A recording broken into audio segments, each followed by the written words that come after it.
Ce n'est pas l'Esprit de Dieu venant directement du ciel, mais le Saint-Esprit demeurant dans l'Église qui doit convaincre le monde. Je vous l'enverrai, quand il sera venu, il convaincra le monde de péché. Jean 16, 7, 8. C'est donc en nous et par nous que l'Esprit doit atteindre le monde. Nous voyons ensuite que ce n'est qu'en nous amenant à être parfaitement d'accord avec lui que l'Esprit peut se servir de nous pour en atteindre d'autres. Quand il entre en nous, c'est pour devenir un avec nous et développer en nous une disposition d'esprit tout autre. Une vie toute nouvelle, en sorte que son œuvre en nous et par nous devient ainsi notre œuvre aussi.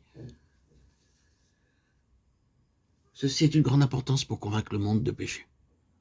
Souvent, on restreint aux croyants l'application de cette parole de Jésus, disant que toujours ils auront besoin d'être convaincus de péché.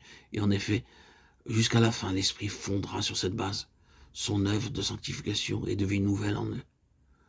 Ce n'est qu'en veillant et craignant de retomber dans le péché que l'âme se tiendra humblement cachée en Christ.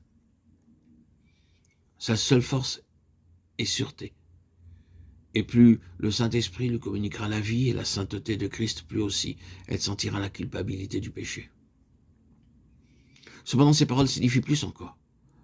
Pour que l'Esprit puisse convaincre le monde par notre témoignage, soit par nos paroles, soit par notre conduite, il faut qu'il commence par nous convaincre nous-mêmes du péché du monde. Il faut qu'il nous donne une si forte conviction de son incrédulité qui a rejeté le Sauveur, une si forte conviction que tous ces péchés viennent de ce péché-là, que nous en venions en quelque sorte à voir le péché comme l'Esprit le voit. Alors nous serons prêts à être employés par l'Esprit. D'accord avec lui, nous témoignerons contre le péché, et c'est là ce qui atteindra la conscience, ce qui convaincra le monde avec force, la force qui vient d'en nous. Hélas, que nous sommes tous prompts à juger notre prochain avec la disposition d'esprit qui ne voit pas, la poutre dans notre œil, prompts à la condamner avec la secrète pensée « ne m'approche pas, je vaux mieux que toi ». Animés de cette disposition-là, nous rendons un mauvais témoignage. Nous travaillons mal, recourant à nos propres forces, et souvent même, nous n'avons pas le courage de travailler. C'est qu'alors, nous voyons le péché d'autrui sans en avoir reçu la conviction par le Saint-Esprit. Quand c'est lui qui vient nous convaincre du péché du monde, nous le savons.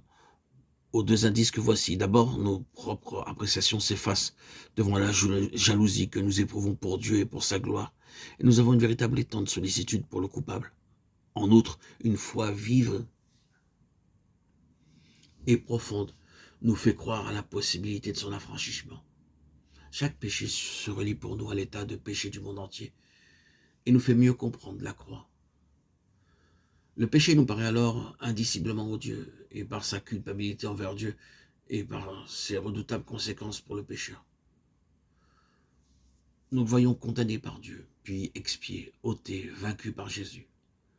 Nous apprenons à regarder le monde comme Dieu le regarde du haut de sa sainteté, lui qui a haï le péché d'une telle haine, et qui a aimé le pécheur d'un tel amour, qu'il a donné son Fils au monde, et que son Fils a donné sa vie pour ôter le péché et affranchir le pécheur.